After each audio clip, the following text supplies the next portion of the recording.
Şeyx Bəhai oturub məsciddə. Şeyx Bəhai bilirsiniz, çox böyük alim olub. Nisbətən gənc yaşlarında məsciddə oturub, cəmaat gəlir həmd surəsini deyir, bu da onu yoxlayır, deyir ki, sənin həmd surən yaxşıdır, ona deyir, pisdir. Bir qadın gəlir, qoca arvad, yaşlı arvaddır.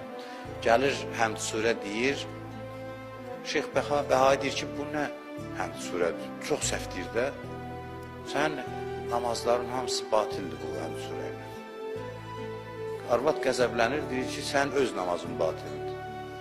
Deyir, niyə mənim namazımda həmd surə, sən səhv dedin, ona görə dedim. Deyir, bu ki, Bismillah deyirsən, neçə ildir? Deyir, çayın qırağındadır. Bir dənə Bismillah deyir, bu su səmtini dəyişsin, ya diyansın, deyə bilirsən. Deyir, yox, gücüm yoxdur. Bismillahirrahmanirrahim, su eşitmir bunu. O qadın deyir, olmuş şeydir bu. Qadın deyir, Bismillah suya, su dayanır. Deyir, indi kimin namazı batildir, kimindir? Yazırlar ki, Şeyx Bəhai gedir, onun yanında təzkiyə olunur.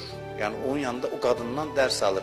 Mənası bu da elə fiqhi baxımdan namaz düz olmasın. Yox, bəzi adam var, şəraiti yoxdur onu. Nə qədər bacarır odur.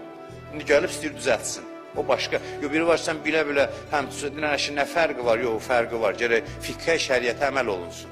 Mahiyyət bu deyil, şəriətə. Bəli, o imkanı varsa eləmirsə, namazı batil olar adamın. Amma bu adam görünür, avam bir mühitdə olub, bacardığı bol, amma xalis adam olub. Şeyx Bəhaiyə də dərs deyib ki, demə batildir. Dinən öyrən, düzələr. O da cavan yaşları olub. Deyir, onun yanında qalır, təzkiyə olunur, ondan irfan dərsi alır. Hərəkətdə olan adam, bax, bəzən avamın dilindən Allah adama dərs deyir.